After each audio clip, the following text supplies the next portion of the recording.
And now we will literally jump off the college track. Why?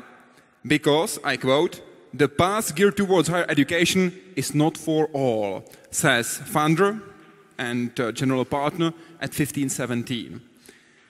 That's why she motivates young people, especially young people, to do what they are truly passionate about. That's also one of the reasons why she is co-founder of Thiel Fellowship. It's an opportunity for young students to drop out or take a break from college, for example, and receive $100,000 American grant to work on they are truly passionate about, to learn by doing.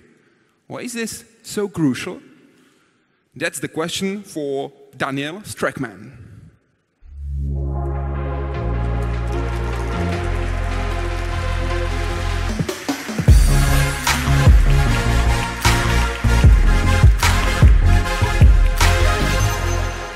Danielle, in 2002, you watched a film called Vanilla Sky, and it changed your life. And it was not because Tom Cruise won as it. What was the reason, and how did this Vanilla Sky change your life? So he told me earlier that he was going to ask me about a movie, and I thought it's going to be about Vanilla Sky, but I don't know how he found out that this was a pivotal movie for me. Yeah, I watched Vanilla Sky when I was 22 years old, and something about that movie, I actually have to go back and watch it now as a 38-year-old and see if it resonates with me as much, but there was something very surreal about the movie that made you question the path you were on and where you were going. And at that time, I was headed towards grad school, actually, and after watching that film and thinking about it a little more, I said, gosh, what am I doing? And I jumped off that track, and it has been a catalyst in where I am today. And in your life, you experienced so-called, and you called it this way, quarter-life crisis. Yes. Would you recommend to everyone to experience quarter-life crisis? Well, it's not that I recommend it, it's that whether or not you like it, you're going to go through it. You're going to go through a quarter-life one, a half-life one, later life one. If you're not having one, it probably means that you're not at your growth edge. There's a whole field all about adult development, and so if you're not going through these crises here and there, you're probably just not developing quite enough. So just get ready, it's coming. You too will also have a crisis. Well, please, Danielle, take us off the college track. Excellent. Thank you very much. And if I could ask AV to put up my presenter notes, that would be great. So today I'll be talking about jumping off the college track. But first, I have some questions now for you all. I'm curious in this audience, who is 25 or under? Just raise your hand. Excellent, a lot. Okay, and if you're 20 or under, keep your hand up. Okay, got a whole bunch. And now if you're 18 and under, keep your hand up. Okay, a few fewer. 15 and under? Oh, all right, that's where we start maxing out. And excellent. And who here is a parent in the audience? Who has children? All right, so this talk is for everybody. So this is me. I'm Danielle Strachman, co-founder and general partner of 1517 Fund. We are an atraditional fund because we work with young people who are dropouts. I like to say that I'm a little bit of a cross between Mary Poppins and Oprah, but for dropout populations. These are just a handful of the young people that myself and my colleagues have worked with. We worked with thousands of young people. But why should you listen to me? I don't have a single degree or credential in anything that I've actually done, so I have no background that says that I have any business doing anything I've done before. What I do have is a lot of the School of Hard Knocks, practice by doing. So this quadrant here in the bottom. So what have I done? So, strangely enough, Vanilla Sky came up earlier, and back when I watched that movie in 2002, it really made me think about what was possible with my future. Where did I want to go? I was headed to a path of studying neuropsychology. I was getting a lot of accolades from other people about how smart I must be and how accomplished I must be if I was going down that path. But I knew in my heart of hearts that I wanted to be an educator. And so after watching that movie, I made a great leap. I actually moved from Boston to San Diego to start a tutoring company, an educational consulting company. And it was through starting that company that I had the fortune of working with homeschool students. This was back in the day before Craigslist was creepy, and I had homeschoolers who were reaching out to me as help for their children as a private tutor. What I learned working with those people were that they were my tribe. People talked about lifelong learners, and it wasn't just the students that were excited about learning. And I would go over and they would say, hey, can we do more math and more history, and can we do an extra project while you're here? But the parents had a similar drive. It was extremely inspiring and paved the way for how I think about education going forward. That led me to starting Innovations Academy. This was in 2008 when our school opened. What you don't see here is a great number of people who are behind this effort. Myself and my co-founders started it. Yet again, we had no business doing this. Neither one of us had started a charter school before. And actually, a side note, a charter school is a public school that you can form that has a lot of the advantages of a private school. You can have your own curriculum. You can hire your own staff. You don't have to follow the regimented curriculum that the state requires. So we started Innovations Academy, which is all about learning by doing. These are some of our students. We serve 400 students today. We've been in operation for 10 years. And then through another jump, I ended up moving to San Francisco, and I joined the Thiel Fellowship, where I came on with the founding team to start this radical program. The tagline for this program is that some ideas can't wait, and you need to do them now. And this is especially pertinent for young people because higher education, one, is not the only path. It's not the only path for everyone. It's something that works for some people, and it's something that doesn't work for others. When we launched this program in 2010, it was extremely controversial. This idea of there being a higher education bubble had not been talked about before. And today I'm proud to say that it is extremely normalized. We hear parents talking to their children about it, not just about the cost of education, but the time. 4 years is a very long time. This is the founding team of the Teal Fellowship. What I wanted to showcase here was a little bit of what it's like to work in San Francisco. This is normal business attire for the day. And these are many of the young people that we worked with. This was a community we built called the Thiel Summit. And so we didn't just want to work with 20 young people who were under the age of 19 who we gave $100,000 to skip school to work on a project of their choosing. But we wanted to work with a greater community of people as well. Stacy's somewhere in here, I'm sure. She's speaking later. I can see her smiling. I bet she sees herself in the photo. But we started this community because we saw young entrepreneurship growing and growing. We didn't see it as a fad. We saw it as a wave. And because of that, we started 1517. This is my co-founder, Michael. We started 1517 3 years ago. We left our operational roles at the Thiel Fellowship because we wanted to scale our efforts. As generous as the Thiel Foundation is in giving 20 young people the opportunity to work on their own projects, we wanted to give it to many, many more. So this is the whole team of 1517. We're very, very small, but we like to make a very big impact. We work with startup companies who are founded by young people who are in high school, college, and who have dropped out of university. We offer them $250,000 to work on those projects full-time outside of school. In addition, we also have a grant program where we give young people $1,000, a very small amount. We actually Venmo the payment. There's no contract with us. We don't own anything of theirs, their IP, their future, nothing, to help them get started on projects. So you might be wondering where our name comes from, 1517. It's a historic date. This is when Martin Luther nailed his theses to the church door and said, hey, this is wrong that the church is selling indulgences, a very expensive piece of paper to absolve you of your sins. We say that today there's a similar thing happening in higher education, where people are paying for a very expensive piece of paper, expensive both in time and money, to call themselves an educated person. And we thought it was wrong then, and we think it's wrong now.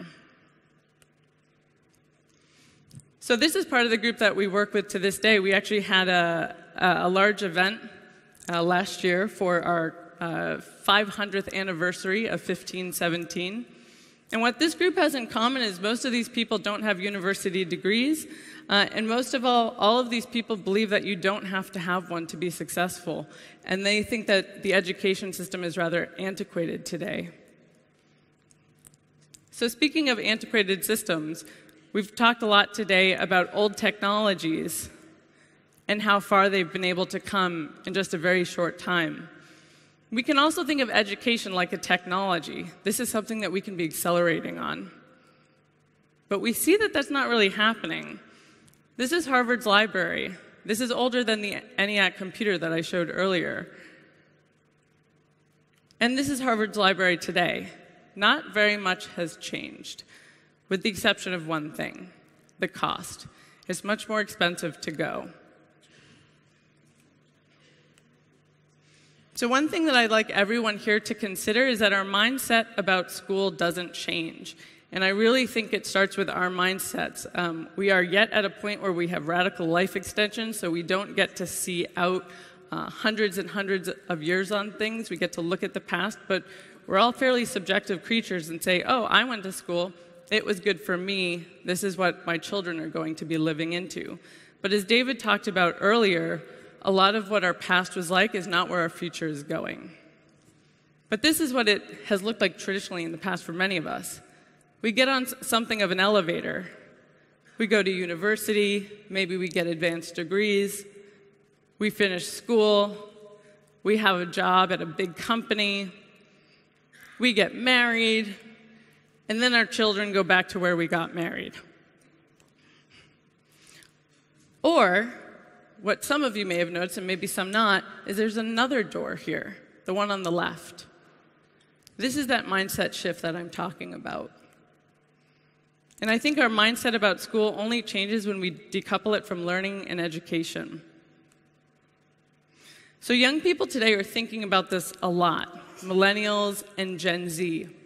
Their understanding today is that the skills that they're getting in those 4 years, plus maybe more if they're going for more advanced degrees, those skills are getting old over time.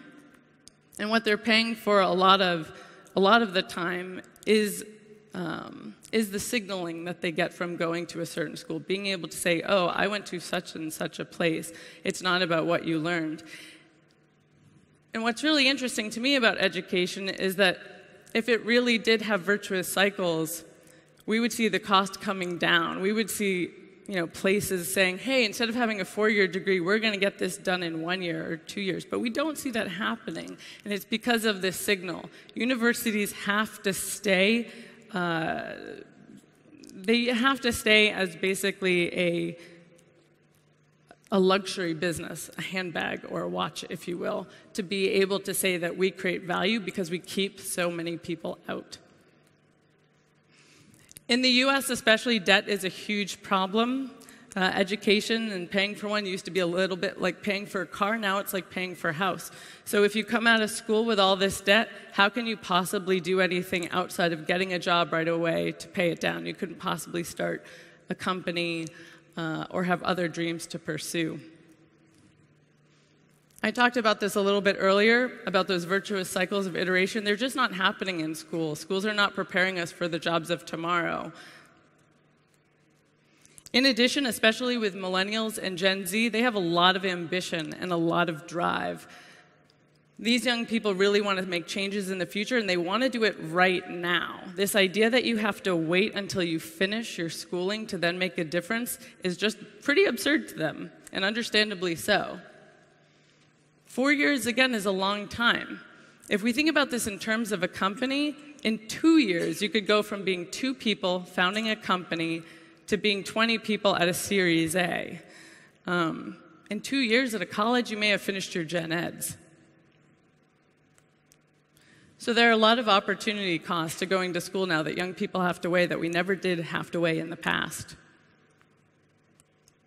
And I think it's even more important for people here to think about this. I was looking into a little bit more to educate myself on the Czech Republic. And one of the things that's true is that a lot of the jobs here, are in assembly line skills and manufacturing. And that labor force is going to have to be educated in a new way because a lot of those jobs are going to be automated in the future, which we think is a great thing, but it also means that our education system has to move with that change and not be behind it. So what could some of these things look like today? Now, some of them are happening, and they're not governmentally enforced or done. They're just happening in the private market. Ooh, let's see. Oh, here we go. This is that we can do AI, but we can't do AV thing. Yes, we did it. We did AV. All right, so some of this is online education. So you can get a micro degree now from many places.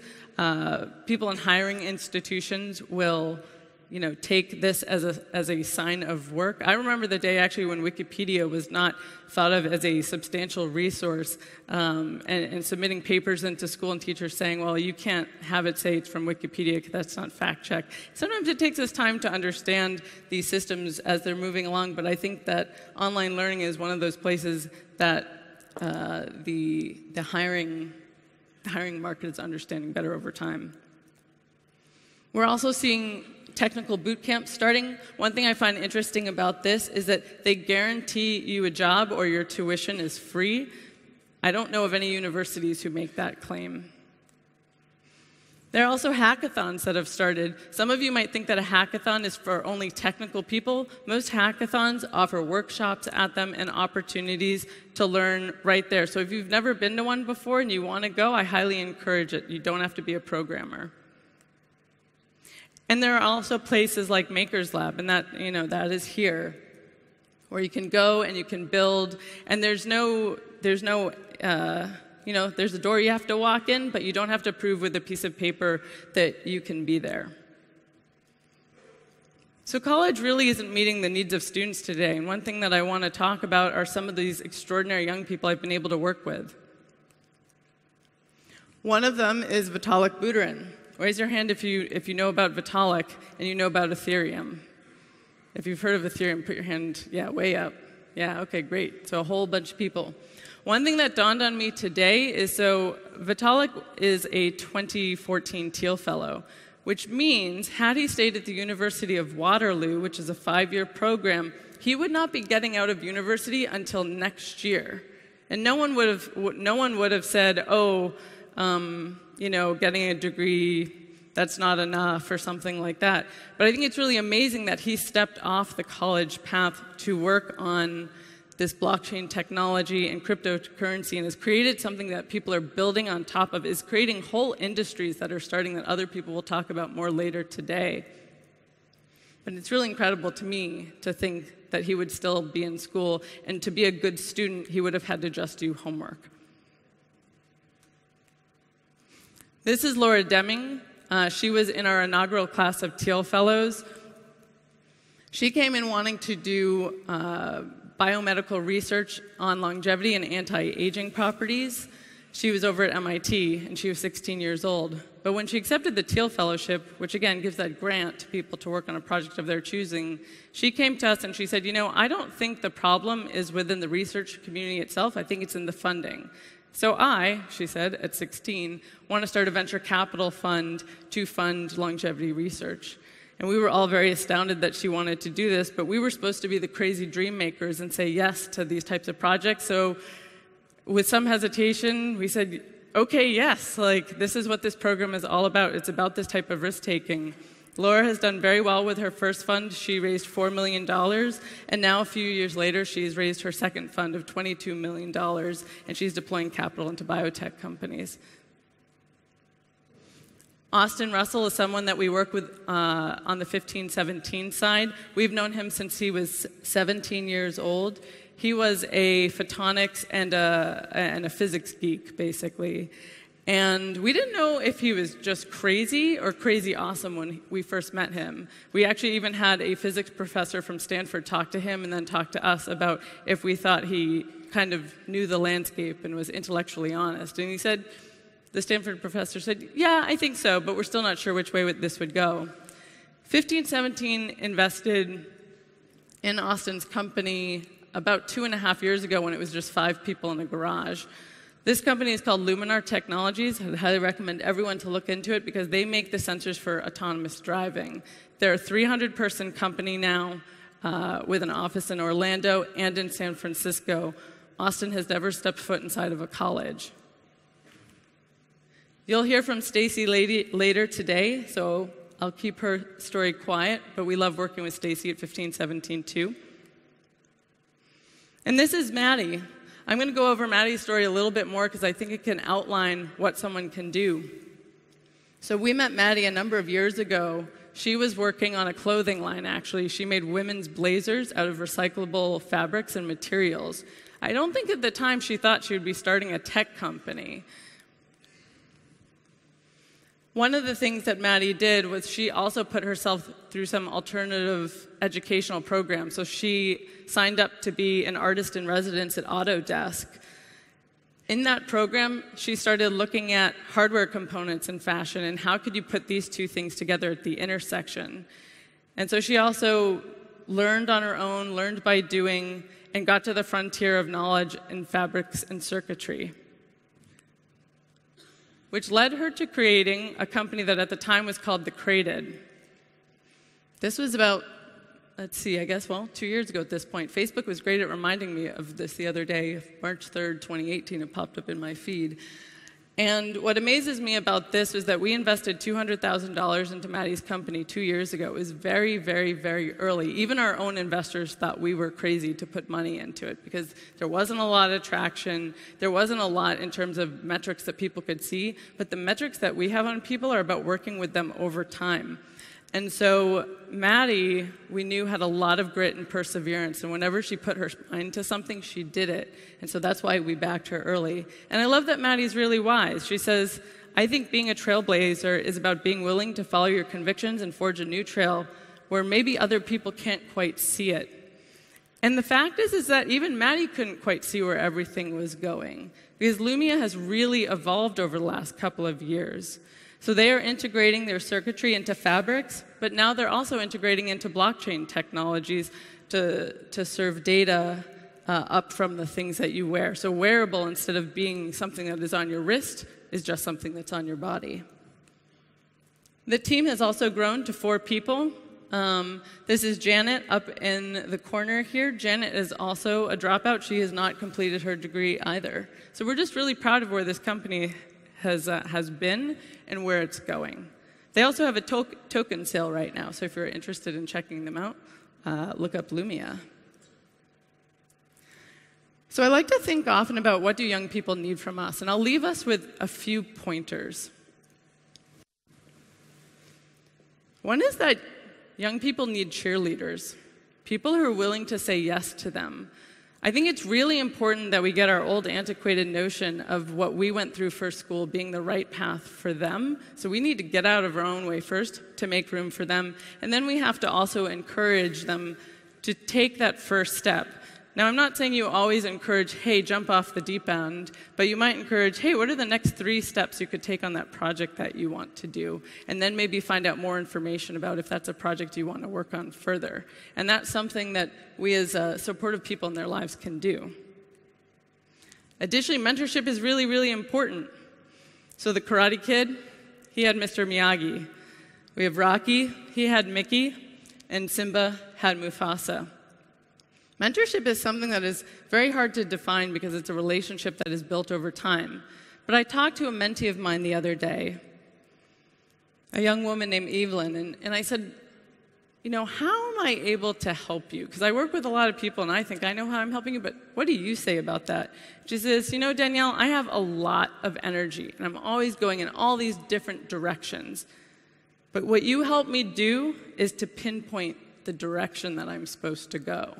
Now, I don't tell her what to do. I don't say, oh, definitely go down this path, go down that path. We lay out options. We have a conversation. I like to call it advanced bad guidance counseling.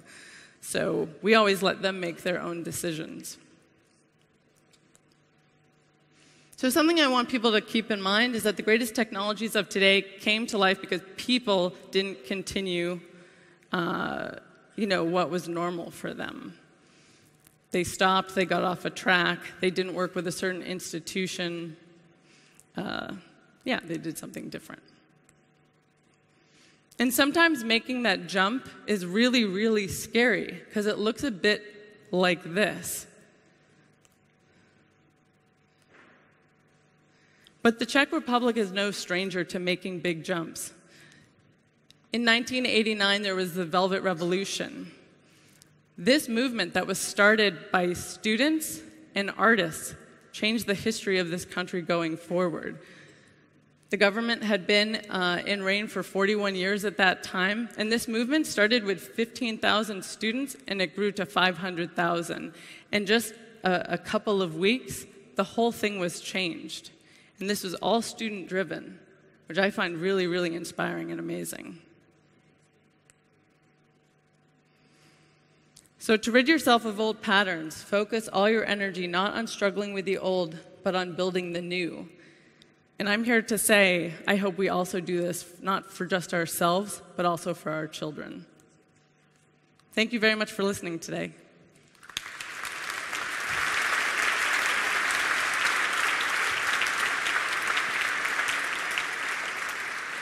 Now I'm like, I wonder what from my past he's going to dig up and be like, by the way, in 1995, you really liked this thing. Well, I've heard something about your college part of your life. Yes. We can discuss that. Yeah, part of my school. Yeah, your school. Yeah. But I will ask the questions that were sent by those who are right now joining us here and asking the questions via the app. Thank you very much for using it. And also, thank you very much for interacting with each other. In this app, you can also find a direct link to the Muse app that was mentioned before. That's pretty cool, I would say. Bretislav Hansel is asking, where does 1517 get funding from to be able to support dropouts? Does it make money on supported companies? Great question. So with 1517, we had to go out, much like a startup would pitch to investors, 1517 had to pitch to other investors. So we have 30 investors in our fund who believe that we have a novel thesis of investing in people who most often are looked over otherwise. We are a venture capital fund, and so we only get to continue our work unless we're successful with what we're doing. I'm proud to say that of those companies that all started as, 2 to 5 person teams, we have 6 of those companies who have gone on to become bigger companies at about a 20, 25 person level. We have one company, Luminar, who I talked about, who is now 300 people. So our track record is very good, and so, we're doing good and we're doing well. We're not a social good fund, but we just think that this strategy is really interesting where we're able to help people and also say this is a great return and more people should be looking at helping younger people going forward. And are you willing to fund also entrepreneurs based in EU? So we have funded people mostly in North America at this point, mostly because we are located in San Francisco. We are always happy to help people with all kinds of different things, actually. We do a lot of mentorship, so I would recommend people to reach out. We have events that we have sometimes in different places, mostly in San Francisco. Happy to invite people to those things. We have an online community that is extremely active. The small grants that we give out, we do give out internationally. And there are opportunities for us to invest internationally. We just haven't done a whole lot of that yet. So I'd encourage anyone to reach out. Reach out and settle it out. Try to find a way. Yes, okay, absolutely. the very last question, Francisca Pereira is asking how we promote an educational system that allows people to be in touch with their passion. How not to be dropouts and how to change the system to make the same result. So I think a lot of these things start much younger. I think a lot of these things start in the home with having engaging conversations with your children, being able to talk to them about what their passions and drives are and encouraging that. If you have the opportunity to enroll your young person in a school that is project-based, those types of schools tend to be more problem-solving oriented and will teach those higher-level critical thinking skills and metacognitive skills that actually the presenter beforehand talked about. So those are some things I'd recommend. Few steps towards the final goal. Says Danielle Strachman. Thank you very much. Yeah, thank you.